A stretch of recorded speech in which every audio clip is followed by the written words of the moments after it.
যখন অফিসে কাজকর্ম করতাম নানা মানুষজনের সঙ্গে মেলামেশাও করতাম। আমি শুধু অফিসের কাজই করতাম না, জনজীবনে যে তাদের স্বাভাবিকতা এবং তাদের দর্শন এবং তাদের কর্মধারার উত্থান পতন এসবের সঙ্গেই আমি একটু জড়িত থাকতাম। তাদের সঙ্গে যেহেতু পাবলিক রিলেশন কাজ করতাম, কাজে তাদের সঙ্গে বেশ মেলামেশা ছিল। এই মেলামেশার মধ্যে থেকেই আমার মধ্যে একটা উদ্দীপনা আসলো যে আমি তাদের নিয়ে একটু কিছু বলি। বলতে গেলে কিভাবে বলবো? আমি লোককে ডেকে ডেকে যদি বলি, লোককে সেই কথাটা কতটুকু মনে রাখবে বা শুনবেই বা কেন? তাই তখন আমি ঠিক করলাম যে আমি লিখি, কিছু লিখে জানাই। আমি সেই সময় ঝাড়গ্রামে পোস্টিং ছিলাম। ঘটনাচক্রে এক পত্রিকা সম্পাদকের সঙ্গে আমার আলাপ হয়। তিনি বারবার আমাকে অনুরোধ করতেন যে দাদা কিছু লিখুন। আমি এড়িয়ে যাওয়ার চেষ্টা করতাম, কিন্তু বারবার বলার পরে আর এড়িয়ে থাকতে পারতাম না। তখন ওর পত্রিকাতে আমি ছোট ছোট কবিতা, ছড়া এসবগুলো লিখতে আরম্ভ করি। কিন্তু যেহেতু আমি সরকারি চাকরি করতাম, আমার নিজের নামে কোনো পত্র পত্রিকায় লেখা বের করার আমার দুঃসাহস ছিল না, কারণ অফিসের বাধা ছিল। যার জন্য আমি ছদ্মনামে সেই সময় লিখতাম। সেই সময় ছদ্মনাম যে কবিতাগুলো লিখতাম ওইভাবেই তার পত্রিকায় প্রকাশ পেত। পরবর্তীকালে এইভাবেই চলতে থাকে। বিভিন্ন জায়গায় আমি বদলি চাকরি, আমি বিভিন্ন জায়গায় বদলি হতে হতে হতে শেষকালে কৃষ্ণগড়ে আমার পোস্টিং হয়। কৃষ্ণগড়ে থাকাকালীন এইরকম সাহিত্য জগতের লোকের সঙ্গে আলাপ পরিচয় হয় এবং বিশিষ্ট দেশের সাহিত্যিক, আমার বাংলাদেশ নয় শুধু ভারতবর্ষের সাহিত্যিকদের মধ্যে অন্যতম একজনের সঙ্গে আলাপ হয় এবং তিনি আমাকে খুব স্নেহ করতেন। তার নাম হলো সুধীর চক্রবর্তী। সুধীর চক্রবর্তী মহাশয় কৃষ্ণগড়েই জন্ম। কৃষ্ণগড়েই জন্ম ঠিক নয়, জন্ম তার শ্রীপুরে। কৃষ্ণগড়ে তিনি বসবাস করতেন তার ফ্যামিলি এবং তার দাদা, ভাই ইত্যাদির সঙ্গে। এবং তিনি এখানে নানা সাহিত্য সংস্কৃতির সঙ্গে জড়িত ছিলেন এবং আমিও তার পৃষ্ঠপোষকতায় আমি তার সঙ্গে বেশ ভালোভাবে জড়িয়ে পড়ি। এইভাবেই আমার কৃষ্ণগড়ে এসে সাহিত্যিকদের সঙ্গে চেনা জানা, আলাপ পরিচয় ইত্যাদি হয়।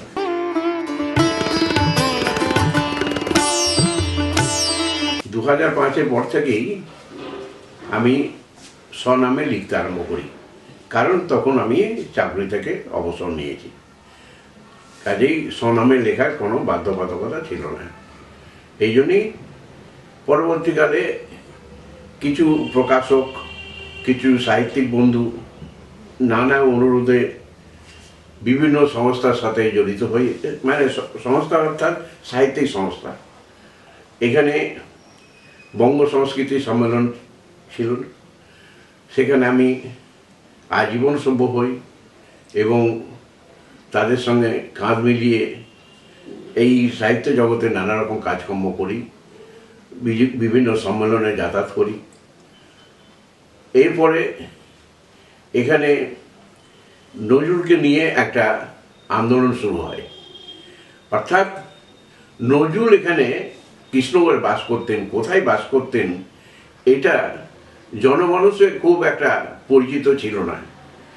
তখন আমার কিছু সাহিত্যিক বন্ধুদের সঙ্গে আলাপ আলোচনা করে আমরা আন্দোলন করি যে তিনি যে এখানে গ্রেস কটেজে বছর 3 বাস করেছিলেন এবং বুলবুল এখানেই হয়েছিল। বুলবুল এই গেস্ট কটেজে থাকাকালীন তার জন্ম হয় এবং তখন অঞ্জনা নদীটা খরস্রোতা ছিল, এখনকার মতো বদ্ধ অবস্থায় ছিল না। এই অঞ্জনা নদী দিয়ে জল বয়ে যেত, সেই নদীর ধারে বসে বুলবুলকে নিয়ে তিনি কবিতা রচনা করতেন। এইভাবে গেস্ট কলেজ নিয়ে আমরা আন্দোলন শুরু করি এবং অবশেষে গেস্ট কলেজ হেরিটেজ ঘোষণা হয় সরকারের তরফ থেকে।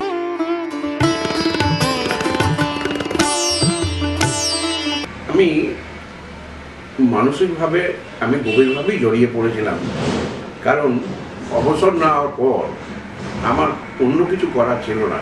আমিও ভেবে দেখলাম এইসব সাহিত্যগত নিয়ে যদি থাকি তাহলে আমার সময়টা ভালোভাবে কেটে যাবে।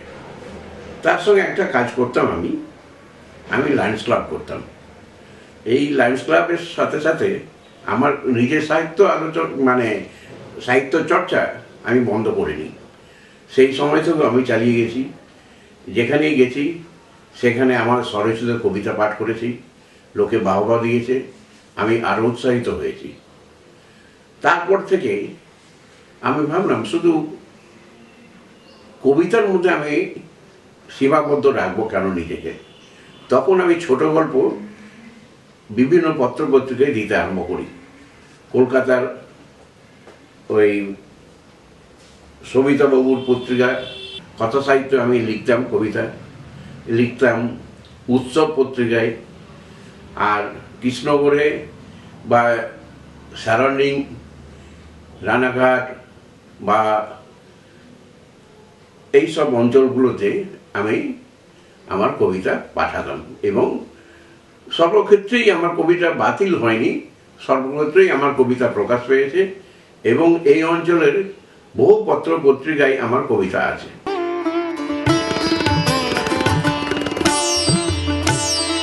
আমার সত্যি সত্যি দায়িত্ব বেড়ে গেছিল। আমি যখন লিখতাম তখন আমি ভাবতাম যে শুধু শুধু প্রাকৃতিক কথা, প্রাকৃতিক সৌন্দর্যের কথা এইসব না ভেবে আমি জনমানুষের কথাও ভাবি। এই ব্যাপারটা আমার মধ্যে সৃষ্টি হয়। আমি তখন থেকে ছোট গল্প, কবিতা সবের মধ্যেই আমার মানুষের কথা, মানুষের জনজীবনে কিভাবে মানুষ অতিবাহিত করে সেই সব ভাবনা চিন্তাগুলো আমার ছোট গল্প বা উপন্যাস এর মধ্যে ঢুকিয়ে দিতে আরম্ভ করলাম।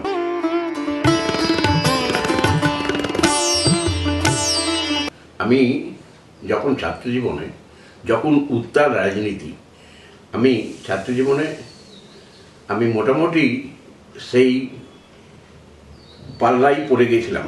পাল্লাই অর্থাৎ যারা এই রাজনীতির সঙ্গে জড়িত তাদের সঙ্গে ওঠা বসা, আমি প্রত্যক্ষভাবে তাদের সঙ্গে জড়িত ছিলাম না। হ্যাঁ, আমি রাজনৈতিকভাবে মেম্বারশিপও ছিল না, কিন্তু ওঠা বসার ফলে একটা তাদের বিবেচনা এবং তাদের যে কর্মপদ্ধতির সম্বন্ধে আমি কিছু কিছু জেনে ফেলি। এই জেনে ফেলার ফলে আমার মধ্যে কিছু অভিজ্ঞতা সঞ্চয় হয়। এই অভিজ্ঞতা সঞ্চয় এবং আমার মানসিকতা দুটোই মিলেমিশে যায়। তখনই আমি মনে করি যে যদি কোনোদিন সুযোগ পাই আমিও গল্প উপন্যাস লিখতে পারবো। তখনই আমি খাতায় ছোট ছোটোভাবে লিখতে আরম্ভ করি। তার পটভূমি হচ্ছে এই ডাক্তার অবিনাশ সাহার ডায়েরি।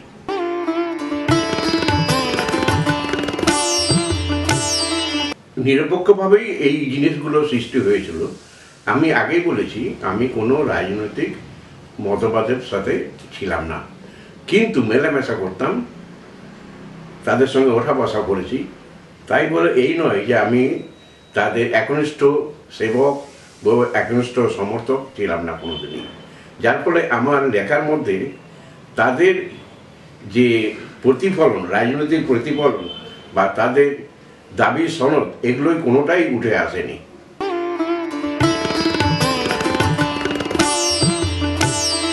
সবসময় যে বাস্তব নিয়ে হবে সে তো নয়, আমাকে কাল্পনিক চরিত্র ঢোকাতেই হয় এবং আমিও ঢুকিয়েছি। আমার এই অবিনাশ সাহার ডায়েরিতেও আছে এইরকম কাল্পনিক চরিত্র। আমি কখনো আমার রাজনৈতিক কলিগ হিসাবে দেখিয়েছি কোনো মহিলাকে, এবং কখনো কখনো দেখিয়েছি কোনো গ্রামের নির্বান্ধব এমন একটা চরিত্রকে, যে চরিত্র বাস্তবে পাওয়া যায় না, কিন্তু এরকম ঘটনা আমি ঘটিয়েছি।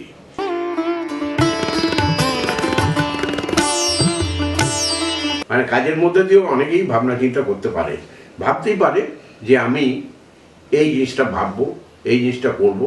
সেই ভাবনা চিন্তাগুলো যখনই সুযোগ পাবে তখনই কোনো জায়গায় হয়তো বাজে কাগজের মধ্যেও লিখে রাখতে পারে। লিখে রাখলে কোনো না কোনো একদিন সেটা চোখে পড়বেই, তখন সেটাকে ইলাবোরেট করতে পারে।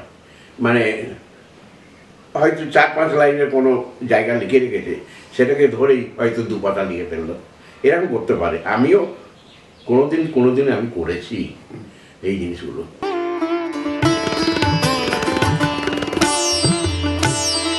আমার খুব মনে আছে, তখন হয়তো ক্লাস 2-3-তে পড়ি।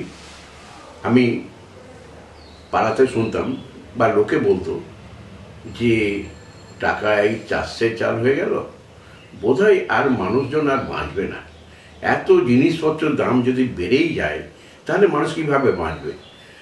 এখন এই কথাটা যদি আমি কোথাও লিখি, লোকে হাসবে।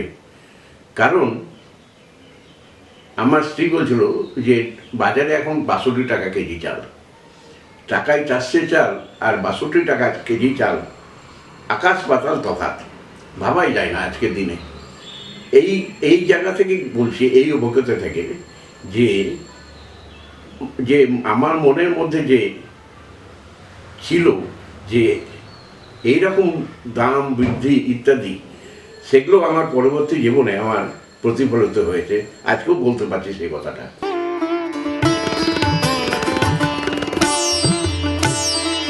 আমি আমার সমালোচক অন্য কেউ হোক আর না হোক, আমি নিজেই আমার সমালোচক। কারণ আমি ভাবতেই পারি না আমি যা করছি, যা পাচ্ছি, হয়তো পেতাম না। আবার কখনো কখনো মনে করি আমার পাওয়াটা আরও ছিল, আরও বেশি পাওয়ার কথা ছিল, কিন্তু আমি পাইনি। এই যে অবস্থাটা, অবশ্যই আমার নিজের জীবনের আমি নিজেই সমালোচক।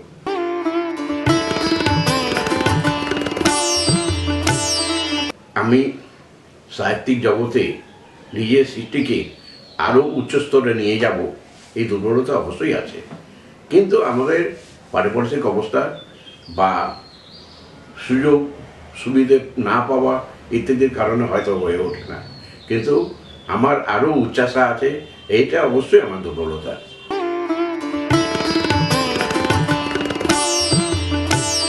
আমি সমকালকে ধরে রাখার জন্য যে দুর্বলতা আছে, এবং এই যে সমকালে যে আমি পাচ্ছি বা পাচ্ছি না বা পাওয়া উচিত ছিল বা পেতাম, এসবগুলো সবগুলোই কিন্তু এর মধ্যে এসে পড়ে। কাজেই আমার এই সব দুর্বলতা আছেই।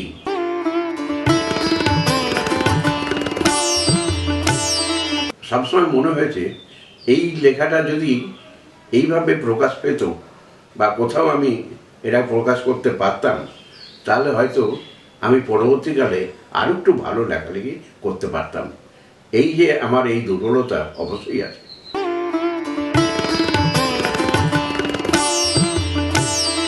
আমি নিজের ছোটদের জন্য গল্প লিখেছি। এরকম আমার একটা ছোট গল্পের যে সংকলন আছে, তাতেও আমার একটা লেখা আছে, একটা বা দুটো লেখা আছে। আমি দুটো কাঠবেড়ালি নিয়ে একটা গল্প লিখেছিলাম এবং তাদের নামও দিয়েছিলাম নিন্টু। হ্যাঁ, এই কাঠবেড়ালি তারা কীভাবে জীবনযাপন করছে আমি নিজে দেখিনি তাদের, কিন্তু আমি কল্পনায় তাদেরকে এঁকেছিলাম। এরকম যদি প্রতিটি সাহিত্যিক এরকম কিছু কল্পনা দিয়ে তারা যদি ছোটদের জন্য এরকম লেখালেখি করে, অনেকটাই চিত্তাকর্ষক হয়।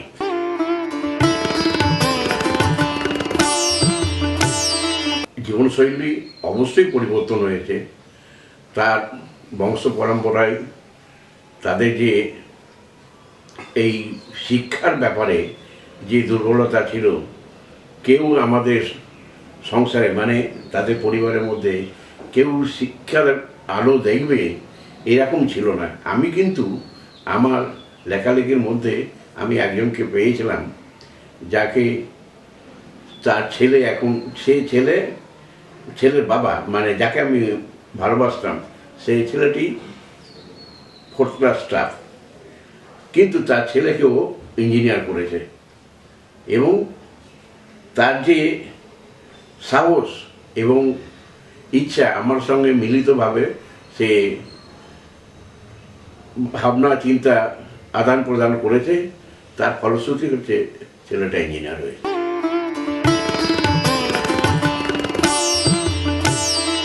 আমি আমার লালন দিয়ে লিখতে গিয়ে আমি এই ভাবনা চিন্তাগুলোকে তাদের মধ্যে ঢোকাতে পেরেছি। লালন ফকির যে চিন্তাধারা নিয়ে সমাজে চলাফেরা করতেন এবং তাকে নিয়ে যে জনমানসে যে একটা অ্যাপিল তৈরি হয়েছিল, সেটা আমিও প্রকাশ করতে পেরেছি আমার লেখার মধ্যে দিয়ে জনমানসে।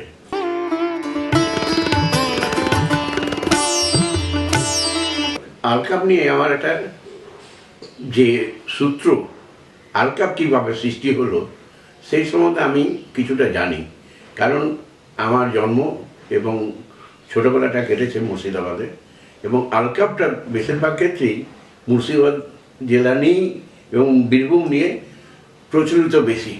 আবার গম্ভীরা গানটা মালদা জেলাতেই বেশি পরিচিত। গম্ভীরা আমি শুনেছি, দেখেছি, আর আলকাপটা আমি খুব কাছ থেকে পেয়েছি তাদের যারা আলকাপের সংগঠক ছিল। সেই সূত্রে আমি জেনেছি তৎকালীন যার আলকাপের প্রবাদ পুরুষ, তার নাম হলো ঝাকসু মণ্ডল। ঝাকসু মণ্ডল মুর্শিদাবাদ জেলা এবং বীরভূম জেলার মধ্যে সবচেয়ে পুরাতন এবং শ্রেষ্ঠ গুরু।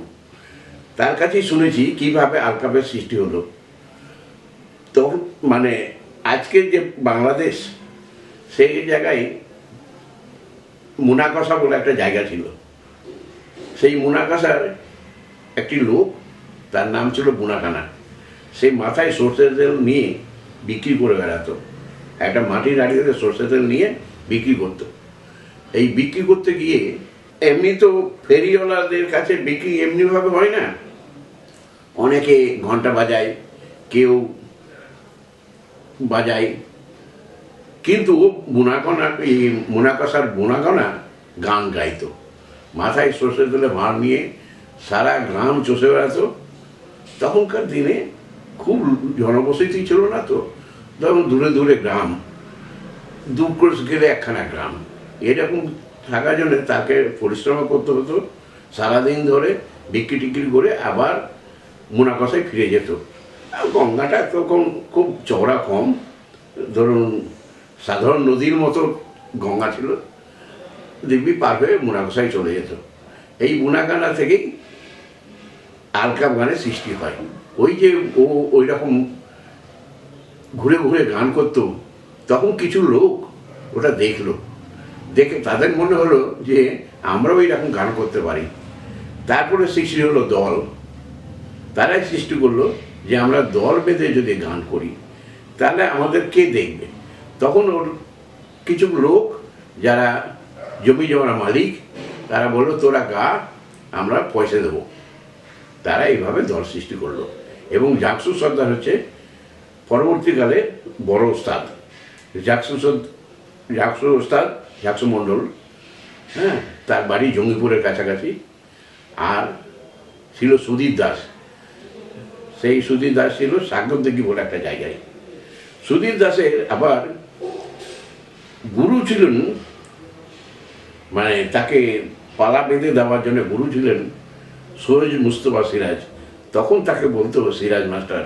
শুধু তিনি পালা বেঁধে দিতেন না, তিনি আবার ওই আসরে বসে বসে বাঁশিও বাজাতেন। পরবর্তীকালে তিনি প্রথিতযশা সাহিত্যিক হিসাবে সুনাম পেয়েছিলেন।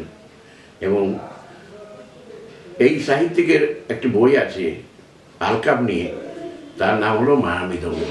মায়ামৃদঙ্গ পড়লেই আলকাপ সম্বন্ধে অনেক কিছুই জানা যাবে।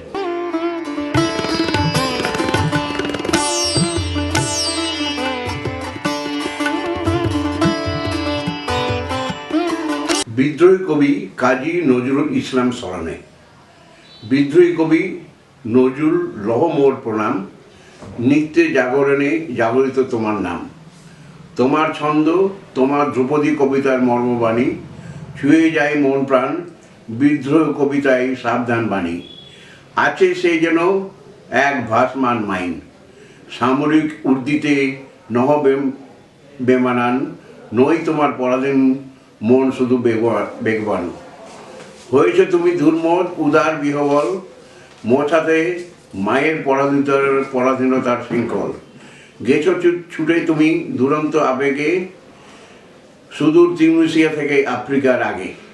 ভাবিনি কোনোদিন খুঁজে পাবে সঠিক ঠিকানা, ঘরে ফেরার তাগাদা পেলে তা লাহোর থেকে জানা। তোমার কলবের আচরে উর্দুতে আর বাংলায় হয়েছে মহান, ভোলনি কোনোদিন কচি কাচাদের কথা। তাই তো তাদের মনে জাগাও আবেগ মনের ব্যথা। তাই ওরা খুঁজে পায় বাপুদের তাল পুকুরে, যেথায় পড়ল তারা হাবুদের ডাল পুকুরে। তারা পেল তোমার কবিতায় লিচু চড়ে, এমনি মরমে দরদি ভরা তোমার কবিতায়। তোমায় এখনো জড়িয়ে ধরে পরম মমতায়।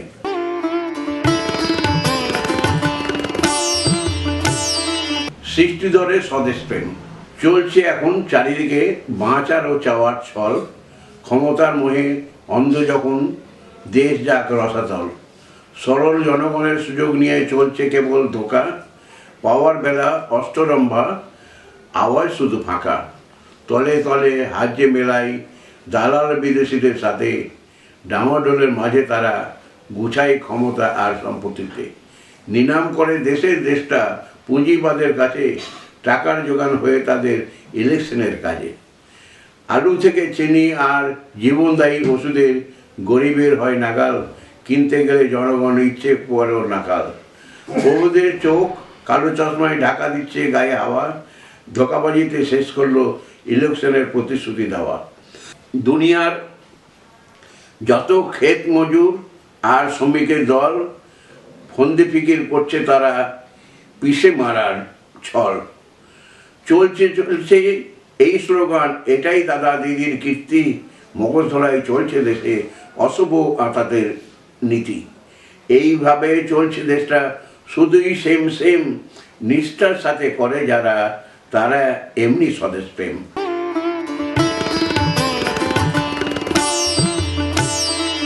আষাঢ় বর্ষা এলো, আষাঢ় মাসে খাল বিল আর পুকুর ভাসে। ঝাপসা হলো দূরের আকাশ, বন্ধ হলো হাওয়া বাতাস। পুকুর পাড়ে হাঁসের দঙ্গল, গজে ওঠে ঝোপ জঙ্গল। সবই আসে বর্ষা নিয়ে, যেন মন্ডা মিঠাই ভাজা গিয়ে। পথঘাট সব বন্ধ হলো, ক্ষেতের জমি ডুবে গেল। চাষি হলো দিশাহারা, এখন হলো ঘর ছাড়া। গরুর গাড়ি চলবে কোথায়, নৌকা হলো এবার সহায়। আষাঢ় মাসে বর্ষা এসে পথঘাট সব জলে ভাসে। আষাঢ় মাসে ইলশে গুড়ি, ইলিশ কোথায় খুঁজে মরি।